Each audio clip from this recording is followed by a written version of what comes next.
اف دمو همی دم نوباش بینر هجام به خیر هاتنا واتکند خلک کنویا برنامه میوان و مجار ده مجار ما ایرو اوا آلیگری ده مدیا و روزنامه گریا کردی ده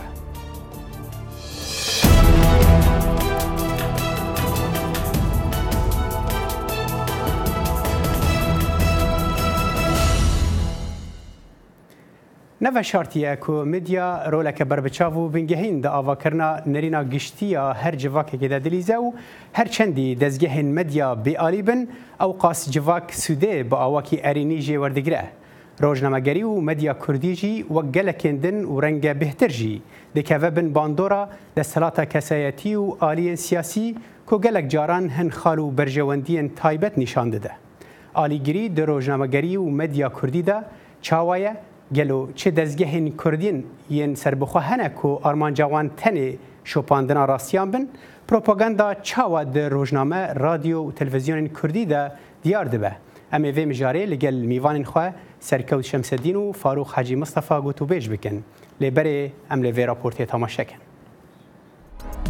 دیوانا هر سرکه بو دموکراسی جواکان با آست آزادی دربرین و بیرو بوچونا و آزادی روزنامه‌گری دیتا پیوان جبرکو دست حالاتکا خودم باندورا و کاریگرکا مزن بسر سیاست و حلوستن دولتا هیا لورا به دست حالاتا چاره دیتا ناسین. روزنامه‌گری آزاد بنیاد سرکه بو دموکراسی جواک او به او آزادی قد پیش نکرد. ولی سردم میدیا دیجیتال هلبت آزادی روزنامه‌گری لسرانسری جهانی بهتر بو.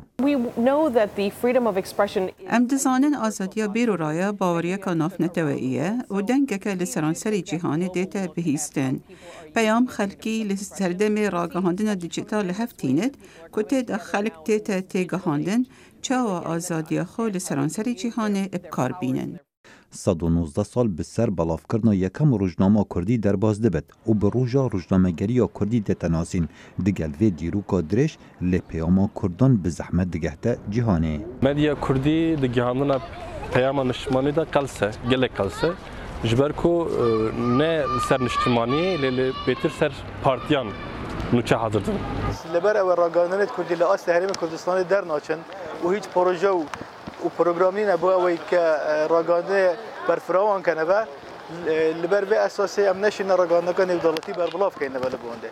باوری هیا آستانگا هر مزن بود جهانی کرنا راگهاندنا کردی شوازاکاری و است باوری پیکرنیه هلا بجنی لا پروفسیونلیه یا جنبین هلا قرمسالمه مزن ببه امن بکی دنگ هر کسی بگره نافخو بکی دیالی دکی ماسی مرا اما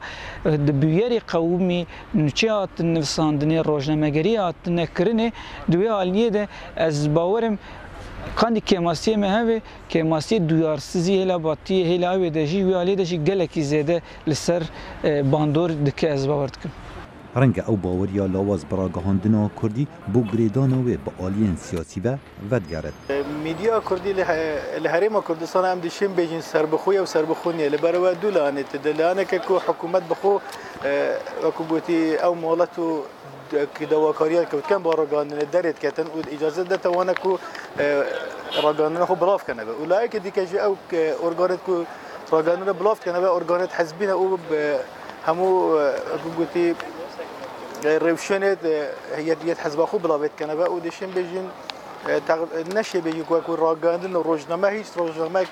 لانگریا که اویدی کردانه بیجیم بلاینه به حزبونا میدیا پارتیان سیاسی و پارچابونا کردان لبنده سالات ندیموکراسی آزادی جراگهاندنا کردان استاند. چپمنیا کردی براستی به تایبت دولتین امبیجن بندسته چپمنیا کردی نه آزاده به زخت زورداری کاری خو دمشینه لجالیه که وجی افکار امکارم بیجن وقت دلخوازیه یعنی هر کردی که تخوازه که جبو نتواخو کاری که بکه جبر ویجی لهمبری هر امبیجن آستنگی دیساجی کاری خو بسرکفتی دکه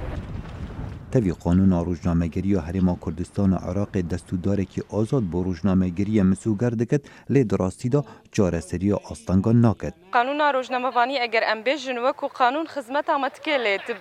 واره جیب جیکرنه قط نای جیب جیکرن. دگل وی روشا آلوزا میدیا کردی لی روزنامه‌وان بهیوینه. ام بیژن روزنامه‌وانیا کردی روز بروش پیش دکوی بس هیچ نگهایی است پیوست هنجی گلگ گاو مانکو ام بیژن روزنامه‌وانیا کردی هنجی باش پیش بکوی بتایبت دواره ام بیژن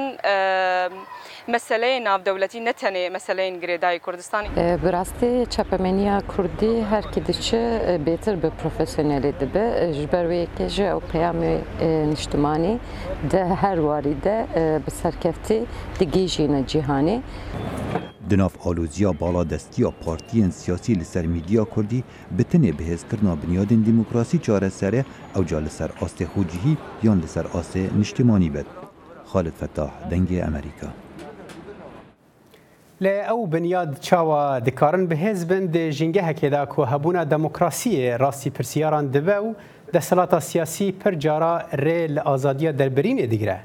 جه بو رونی کرن و پرسه و هن پرسین گریدای دوی درباره دا به خیراتنا دو میوانان دکن. فاروق حاجی مصطفى سروک ناوندا برچاوا مدیا و آزادیان که ترکیه بریا سکایب بمرای دما تباشه که فاروق؟ دم باش سبجواكك صالح. وهروها لفر الاستوديو سركوت شمس الدين ريفبر نيفيسينجها تلفزيون NRT لواشنطن تجيب خير هاتي كي سركوت بو برنامج از فرصه خويا كي جتبكم كي سركوت بپرسه که گشتی روشا روزنامه‌گری و مدیا کردی روجا ایرو د چه آسیده یعنی چاوا بری بده چه روشا میدیا ام ترکیز ما قد قال سر میدیا او سیاسی بيت نه میدیا او ترفیهی رنگ ودانا واقع سیاسی کردستان واقع سیاسی کردستان دابشبونه کا سیاسی گلک مزن هنا و اوجی کاریگری خول سر میدیا جیه رنگ ودانه که سر میدیا هست شلای آزادی میدیا و شلای لانگری کرن دزگین میدیا واقع سیاسی او شلای شکل که گشتی بس میدیا کردی پشتی او قیرانت سیاسی و آبوری کردستان عراق بالاخص چه بوا کمتر دزگهت اوت سربخو ماینه و پشگیری دارایی وانه نمایه و واقع آبوری تأثیر شوانه کریه و تأثیرش سربخو بونا وانجی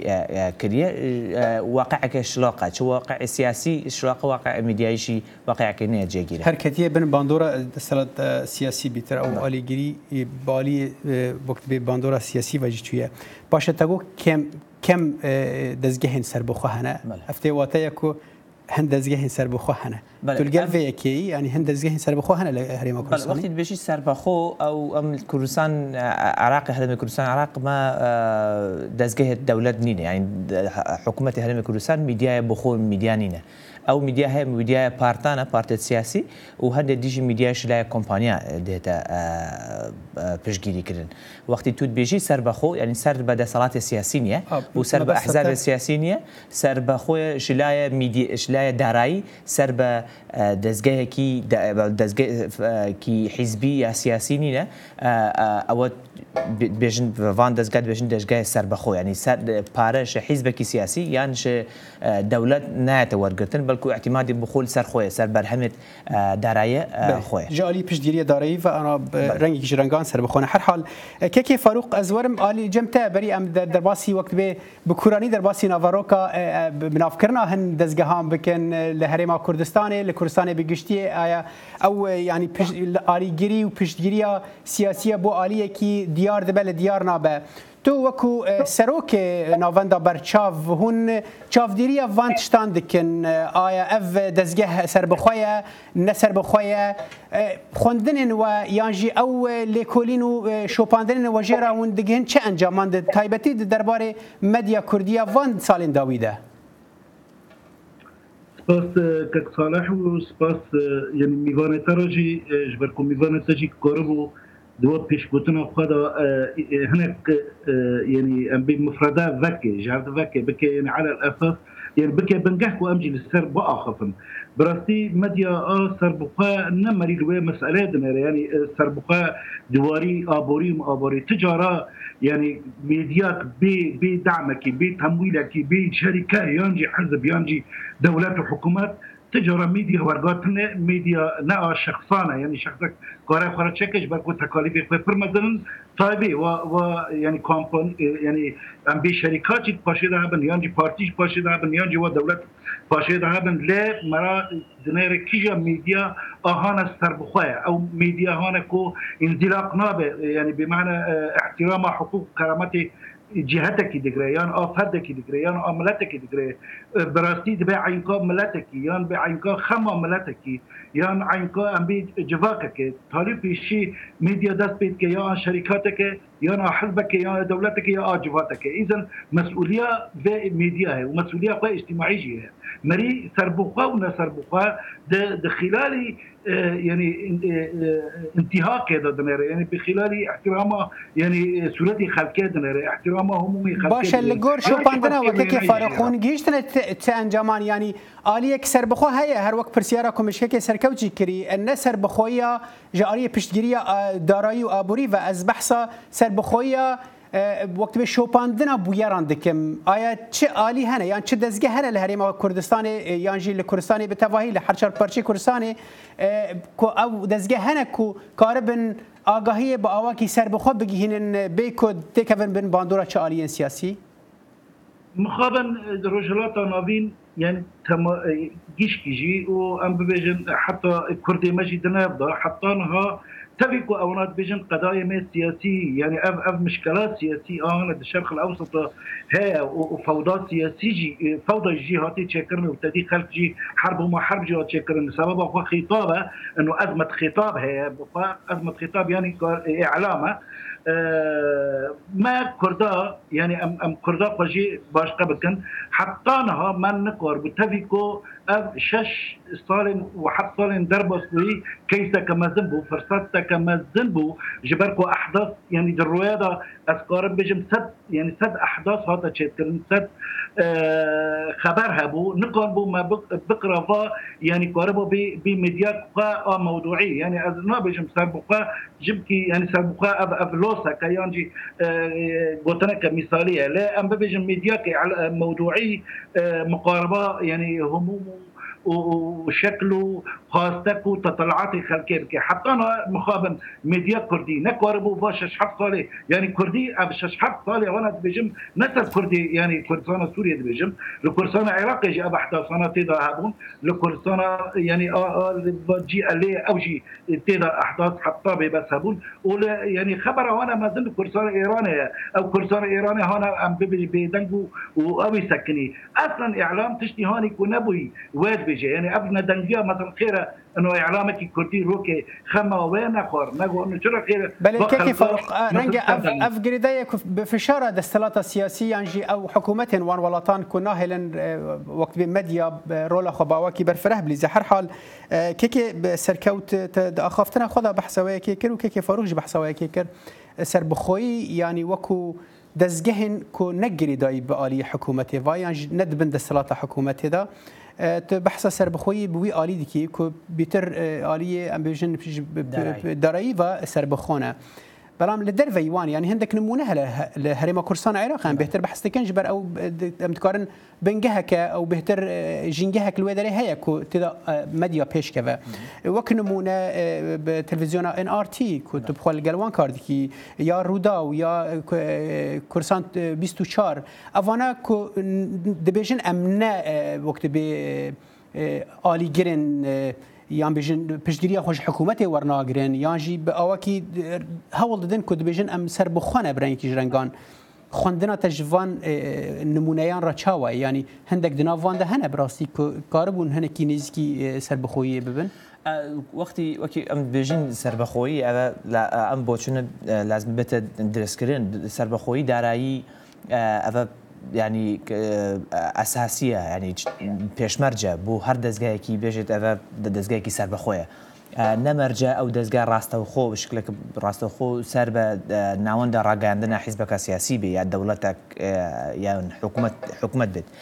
بەس دازمە ژێدەری مادی و سەرچاوێت دارایی ئەو دەستگە دیار بنکیرەی ئەم لە کۆمپانیا نالیا گروپە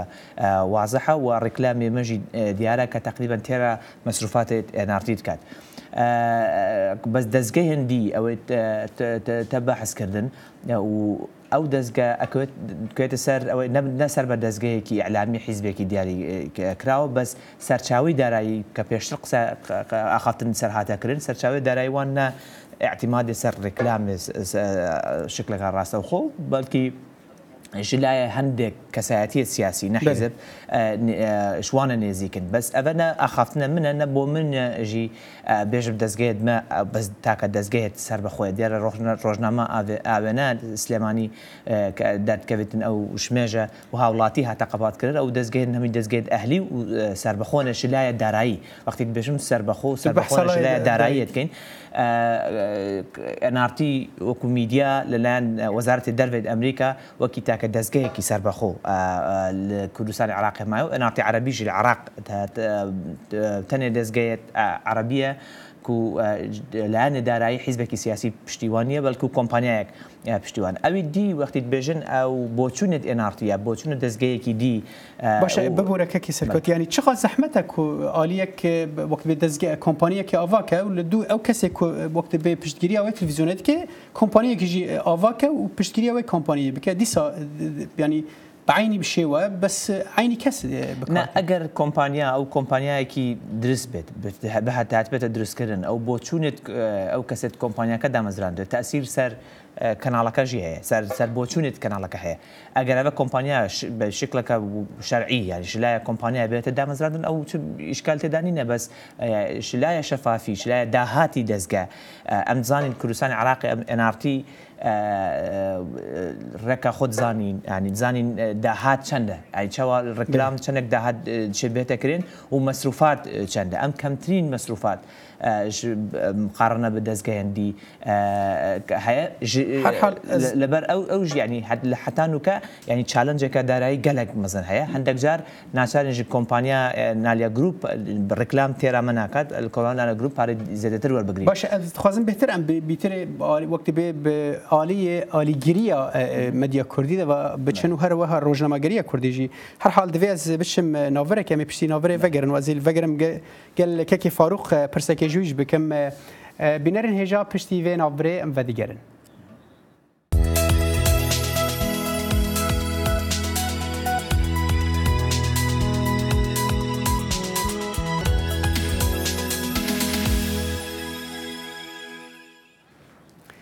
ئەم جارەکەدن بەوەرنە بەرنامەیە میوان و مژاردا و ئەم مژارەمە ئیرۆ ئەوە ئالیگیریە مەدیا و ڕۆژنامەگەریە کوردی کەکێ فاروق ئەس جارێک در وەرم جەمتە ئەمە بەحساوەیەکێت کرد بەری ناوڤرێ بەحسا ئەم ببێژن ئەف دەستگەهێن مەدیا کۆ نەب سەر حکوومەتێ وانە و ئەوێ کۆ خۆ دەبێژن ئەم سەربەخۆنەژ ئالیە دارایی و کەکێ سەرکەوت بەحساوەیەکێ کرد کۆ کۆمپانی هەنە پشتگیری ئەوان دکن دیار دکە تاکیژان ئاستێ دەستگەهەکە مەدیا سەربەخۆیە ئەف یەک ئالیگیریە مەدیا کوردی چقدر زیانێ دیگەهێنە جڤاکێ بنەریناتە ینی ڤەگوهەستنە خەبەرێ نەب ئاواکی درست و ئاواکی ئالیگر چقدر زیانێ دیگەهێنە جڤاکێ من خاشي يعني نوك ميفونة بأخذهم شمكي يعني مسألة حوكمة الإدارة ومرسلة شفافية ووضوح ونزاهة ونظام شيء أبدا مؤسسات هذا للمخابن يعني مؤسسات الشرق الأوسط كيجي إشكاليات إخوة ورقا هنا يعني حتى شفافية يعني جموان تنه نا يعني أنا أرتي نا أو نموذج كيهانيكو يعني بمعنى ميفونة تلي دنيرة ونرو ضاوجي وكرسان باستشاره بس اذكرم يعني حبكه السيرفي نقطه يعني شمكي اجي يك متابعين انا خلق مد بيجي مثلا ام بي كرسان باستشاره كانت مسؤوله واروضا يعني كك نشيرفانا وانا ارتي برا دقوتن هنا كود كك برهام ودكتور برهام وانا كود قوتن ها الممش كك شاسوار ابيا ادارات كي لا باي على منا جيشكي الظالم انه شركات اقتصاديه او دعم تمويلي واندكن تشتكي شخصي في مثلا ومرسله حوكمه جي حتى مساله قضاء وما قضاء من متابعه كري كشخص خلال مراسمي وان يعني دعاوي ولا ليرا كري انه تشاوى شفافيه ووضوح ونزاهه مرسله يعني مؤسسه ذاتنا ابتيروكا براسي دينا ابتيروكا يعني تقارير تنصر افكرنو ومراكورة بمعنى مجاركة دي يعني بمعنى وقتها كتيجي سبدانكي مديا هانا كو حق يعني ملاتي كرد يعني ملاتكي يعني درجة تشتكي كك صالح بين مراوني بالافا انه اعلامه كردي جيشكي اعلامه هاتي شكرن يعني اوياد الزكي دوزا كردي دركتي الزكي يعني افكرنا بمعنى خما خلكي خوري هيفي خلكيت بيك بنت بالي كار بيجا يعني خلكيرا كقربة تطلعات فبجي بك يعني ميديا كردي نقارب بيجي انه ازنا ميديا ملتزم بخطة سياسي عام اجواك خطة سياسي عام او يعني بي ما في وقتي ما في ام بتشمكي ام بي كردستان كسر بكم باشه كيف فاروق يعني بي حقوقي كيف فاروق از فيت ديك هم شو عين برس دفيد ردا افا يعني بجبو خلكي نگيرينگا كا اف دزگها مدياي يان اف روجنامه هان كيجان كومباني پشتگیری وانا دارایی دیکه پریویش کردن او بیتر جوان را گیرینگا و گوهستنا نوچه جهه کو بویر لی بوی چاوا بویر بویا و بچرنگی دیگه جماوران يعني جبو خلکی اف گیرینگا ما بس من اتخوازه از هنه کی دوی درباره ده ام گفتگوی بکنن آیا او تا کیجان آسته سر بخونه دوی درباره ده أري كك صراحة أجي تخازم يعني دفات دراد يعني أم دانك إنها أم بيقوناها كما زند فيش قال ما نبي أم بريفراتوما دبيستو بينجي أيلول هذا فا يعني فقوناها أم دسبيت كانوا الجامع يعني أم بكورسان السوريجي مراحل برمهم هنا يعني ميديا أز يعني كمراقب كمتابع جبي وتعير ميديا هنا كو ننسكي يعني بمعنى ننسكي حس الشعبي به ننسكي دمية خلكابه ننسكي هيفيا يعني أوابه وأو ميديا يعني أبيا هلوشية أو ميديا و يعني وخشر يعني خجية شرمزارية يعني وهلوشية أز هيلو لفي ميديا دنيرم حتى قرب ميديا قربة إنه الكيلك خلكي بس كانوا صورتي وانا قلبك وببه براستيجي ببه ميديا خلكي يعني اعلام بيجي قضيه خلكي باشا كيف فاروق اف بخونا الي جريا بنريناتات دما دزگه كمديا كردي لكردستان كو قالك بكاتين دجي هنا رنجل دجي ريفراندوم ابن دما كل قال ريفراندوم بخونا الي جريا بنريناته أنا ريفراندوم قضية ملاتك أنا قضية حزبك أنا في نرى خلك ما كردستان تزي كردستان عراق خلكيش يعني بمعنى بارتين سياسي فرانية وانا سر أفكري يعني قران تنا نقولي أري أوجي هناك شروطي قانا الباور ناقم أنه واجهتك السياسي دجي يعني بمعنى تطلعاتي خلكي كذا خلق يعني دلا خالتك ليش تكي فرق شبو أم نكمنت وقت بين ناكوكين سياسيين بارتي عند خوازن سر أصلا مديا وروجنامة قريبة من كيكي بسركوت كك فاروق تشك آنی زمان اوکو يعني اف مديا هر چندی کو سر بخوا بجی و گریدایی بجی دما به سر آستا نتوی سر آستا دوزا کردی دوی پیگر به ویکی و بحثا رفراندوم ذکر يعني نرينات هذا درباره شيء بدي جاب بروفيسور تبدأ أم لازم أن أيديالي بين أن الدنيا كي أيديالي تجين أزوت الفير الأمريكا مثالي تجين أزوت الفير الأمريكا أنا دزجاه كي سربخو أو بيجن بس خدمتها خلقي بكات دو دزجاه هي الأمريكا أو جي خلق بخو باردات وان PBS كبفندي خلقي دونيشني خلقي باردات الكردستان يك خلق هيج باريك بكنالي راجاندنا ده كيبل نينه سيرفيس نينه اعتماد سطلساتي دزگه راگاندن سر رکلامه و اگر حزبك سياسي بشتيوان بيت او جبر بيكي و كومبانيا جيت شن تاثير سر دزگه راگاند كان نه حزب سياسينا بس وقت تود بيجي سر بخو يعني مفهوم سر بخوي شكلك بيشيت روجنامه‌واني سر بخوي دارایی چما نابي او چما او بجار لو كتبه الهريمه كرساني نابي او چما خلق بشتگيري او سيستم نينه نه سيستم دارایی هنا وصا خلق بشتگيري بكات نه كيبل سيرفيس هي ونا دونيشن allocation هي يعني بخشين بارا بخشين نينا ناف لأننا تنبونا بلانك يجاري حكومتي نه حكومت هر بخو سيستم دارایی ما وصلنا هات ركدن وخلق شكلك بفري بلاش تلفزيون دهته ورقتن شكل ركا ساتلايت دهته ورقتن او دزگه راگادن ركا بخشي چپاره بو دستوانه تاكو خلق بشت زخت شوانه بك بش از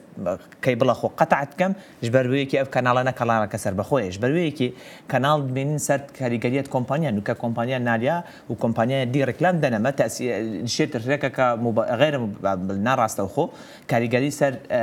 شغلت انارتيه دزگه كي دي هبن جبروي كي سر بخوي دارایی او قالك مهمه اگر بارد خلق هات وكي بي بي اس الفيري او كو دزگه ان بي ار او سر بخوي دزگه قالك زيادة بيت وكي شلايا كومبانيا كي بيت دان بالنسبه او باردوخت او كاك فاروق بحث كرت برسال اجتماعي راسي موقع نارتي وكو دزگه اجتماعي خود بين ام دزگه كردي هي هم كردستان عراق وكردستان بارچين دين كردستان ديته تختيا كرن ودزگه عربي جي هي وما هردو نافشهنا مدز انارتي بايخ بروداون عراقي دات انارتي عربي انارتي كرديجي كردستان عراقي يعني وقت تود بيني هندك يعني بوچوني خلقي ما وسط يگشتيكو همو دزگه ناوي كردي بو لازم سرب ناسيوناليستيا كردي بت انارتي وسا هزرنا كاد ودزگه دستيت ريفبريا انارتي وسا هزرت كاد كردستان خلقي ديجي دجين كنا كردن وكركوك نيفكا كرد ونيفكا ديجي قوميت الدين وهناف كرد بوخوجي خلق هنا بوچونه جدا هنا هر حال دناف كردان بخدا كسك نابجي كركوك تفهي كردن بيكاتا كردن افيك بحث وقت بين نتوابون جدي كان اوجد بجن لكردستان هنا كنتويدن هنا هر حال از بچم جم كيكي فاروق از بحثا جنگه بكم يعني بيئة كوتدا وقت اف ميديا امزان ميديا كردي ميديا ك نود سبيكريه ن ميديا كبتمنه وك ميديا عربي كنت بخوال قال وان كار كريه قال روزنامه‌گری عربي قال لك دما كدريشت كار كريه يعني اگر ام بدن برهفدو وقت به جنگه كوتدا ميديا كردي آواد به چاوا يا اليكار ميديا كردي سر بخوبه نعم خابا يعني مرسلاس الخابونا ميديا إشكالية كمزنا أو يجي براستي موضوع باشقة بيجرجة ودراسات جرا بيجرجة وحتى التحليل بكن يعني لسر خلق جد بيجي كميديا يعني لازمها مستقل به لأننا لازم صار مقابل لأننا صار مقابل يعني أبي إشكاليات مثلا أم نصر أم إيه من أز بيجم أصلا مقارنة برا إنه روشة لأمريكا يعني أوروبا ورمشة لكردستان يعني رجالات عناوين دبي مقارنة لكن أم قاربا تجربية موان فايدة بكن أم قاربا إنه وقت الولايات المتحدة الأمريكية يعني حذروا حفصدوا وحطيب شبوا وقت هات أفكرن إنه ورا تشاوا ميديا قاربوا يعني مقاربة قضايا خلقي قابكرة حتى أمشي قاربا يعني بمعنى مقاربة يعني قضايا قابكرة براسي بأتا كردي يعني دساب يعني عوامل الجيرة هنا وحطيناها انه اف ميديا ناتي تشكرنا يعني تجاره نقارن بين اعلامك كردي يعني موضوعي مقاربات كي قضايا خلكه وبنفس الوقت خبرات جينا خلكه بيكو لوسو بيكو بمعنى تكراسه لك حتى هذا ميديا تنه ونقارن بونجبا احداث هنا مازن الى منطقي ماذا تشهد نقارن بونجوي فايده بكرانا سودي ورجل أسباب الاستبداد يعني أو نظام هنا أمتير داعشين خالة زلال بوكاكي فاروق كيكي سركوت تول فيدري لأمريكا دميني أم دزانم تبحث نقطة كيف خدم ببجم كلام كبس الكردي ده ما كنا كيكي فاروق براستي ميثاق الشرف الإعلامي على المستوى الكردي تنه أبيك نقطة كمزنا يعني أمنكن التزامك بمعنى خطك واضح إنه ميديا بلي أفجي زلال بو كيكي فاروق كيكي سركوت لأمريكا أم دزانت لأمريكا دميني يعني وتهر بحث وياكي جكر يعني ولاتكي دزجهن سربخوهنا ودستلات باوكي ياساي فان دزجهان بري ودبا حتى كو وقت به أريكرنا كاريوان اوه اگر ام بدن برانبریا کردی تهیوی دیکی دادم پیش مدیا کردی پیش که هیوید کنج که اگر سال 1991 کتانو که عدد مدیا کردی زیاده بوده رجماره روزنامه‌وان ما زیاده بونه کوالیتی هشت ما يعني نوعية شولة ميديائي ودزجيد ميديائي زيادة ببن حسكين دزجين ديجي وكي NRT زيادة ببن تا منافسات شبن شكم دزجي كي سربخو بتاني زحمة بشت يعني قياسة سربخوي ميديا یا دولتك یا ولاتك بك بس وقت ام بيجين وكاك فاروق جي ببينرن دي بيجين انارتي وبحثي انارتي كم او جلايا وزاره الدرفه ودزجه من الدولتي وكو تاك دزجه كي صار بخول كردستان ميديا تي في هاتي عن بلام لا نقري كدن ادي قري كدن شبرسن سياسي ولبابت هر دمينا ناف كردان دمينا او تشتكي كالتورا كردان ببورا براسي ما تخصم هين باوكي برفرحتر بك اللي عندك داويه برنامج داوا ليبريت كم ريفبري نيفيسينغها تلفزيون ان ار تي واشنطن كسر كوت شمس الدين بخيراتي وهروها تركيا بريا سكايب سروك ناوفندا برچاوا مدیا و آزادیان فاروق حاجی مصطفى تجي بمرابي قال لك سباش بو باشتر بوناته ترجع واقعك صالح براستي روداوجي وكرسان بيسوچارجي يعني حموك سباس كيف فاروق انا وتبع يعني الكركو قال لك سباس بينر هجال فرام دغين داويه في برنامج تاجر في بخير وخشيه